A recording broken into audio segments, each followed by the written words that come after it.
Hi, I thought you had some really good points, but I just wanted to ask you about hybrids and stuff because I'm here studying biology, and so we've learned a lot about genetic mutations and disorders and such, and there actually are hermaphrodite human beings where they have both ovaries and testicles, and that, I have it right here. It's actually a medical condition called ovotesticular disorder. And there are also other genetic disorders where people are born with XXY, XY, or just X or just Y and such. And while it may seem rare, there are hundreds of thousands of people born with this each year. And so going off of your fairy tale hybrid people, they do exist. And so I'm just wondering how that would play into your view of there being a spectrum of gender, because These are people who can get pregnant and also impregnate someone else? Yes. Hermaphrodites, they have both ovaries and testicles. No. If such a person existed, that would certainly, I would not include that part in my next speech. But such a person does not exist. Now, intersex and now the genetic deformities you're talking about obviously do exist, and I expected someone to bring that up in the Q&A. I think it's a fine point to bring up. Two things I would say to that. Number one, that actually has nothing to do with transgenderism, because when when we talk about transgender, we're talking specifically about intersex people, then we would just say intersex.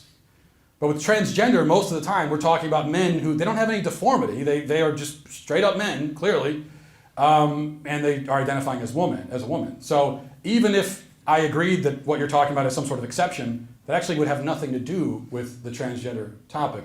But I don't think it is an exception because, as I said, I think a true a true resident of the middle circle of the Venn diagram would be someone who has the reproductive capabilities of both genders.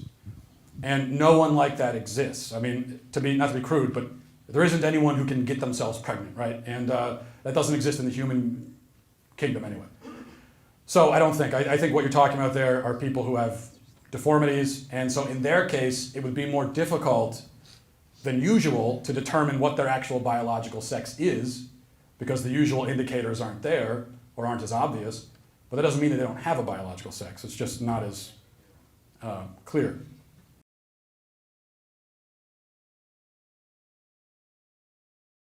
Mahasiswi ini mengangkat topik bahwa di dunia kita ditemukan orang-orang yang memiliki kondisi tertentu seperti berkelamin ganda atau cacat kelamin lainnya. Dan hal ini dijadikan dasar alasan untuk membenarkan gerakan transgenderisasi atau penggantian kelamin. Mereka tidak mempunyai dasar bagi argumen mereka, selain asal comot sana-sini dengan harapan orang yang diajak berdebat jadi bingung dan akhirnya menelan semua argumen yang mereka sodorkan. Disayangkannya banyak yang jatuh ke dalam taktik seperti ini termasuk diri saya di masa lalu. Akan tetapi setelah saya banyak membaca, belajar dan tidak malas untuk menggali informasi, saya bisa lebih kritis untuk menilai segala sesuatunya, tidak sekedar ikut-ikutan. Menggali informasi inilah yang banyak orang malas lakukan karena menguras waktu, tenaga, dan sumber daya. Informasi yang lebih jujur dan benar sekarang tidak lagi ada di permukaan. Informasi yang benar sudah disensor habis-habisan oleh para pelaku di dunia media dan teknologi. Informasi yang benar tahan diuji berkali-kali. Sangat menggelikan bila seseorang mengaku sebagai mahasiswi di bidang biologi dan nanti akan lulus sebagai ahli biologi, tetapi tidak mengerti apa sesungguhnya biologi yang dipelajari, malahan terjebak kepada kegilaan seperti ini. Sesi tanya jawab yang baru saja kita saksikan memperlihatkan betapa bingungnya para mahasiswa atas apa yang terjadi di sekitar kita hari ini. Mereka dicuci otak oleh akademika dan para penghasut yang tidak bermoral, sehingga topik-topik yang mereka perdebatkan tercampur bau dan tidak ada kejelasannya. Tujuan dari para pelaku elit di dunia akademika, hiburan, media, dan teknologi sudah tercapai dengan mensensor info-info yang benar dan mempropagandakan secara gencar hal-hal yang merusak generasi muda. Ini menjadi permasalahan yang serius bagi universitas-universitas di seluruh Amerika. Para mahasiswa tidak lagi menjadi free thinkers seperti yang seharusnya, tetapi cuma bisa membeo. Pesan saya,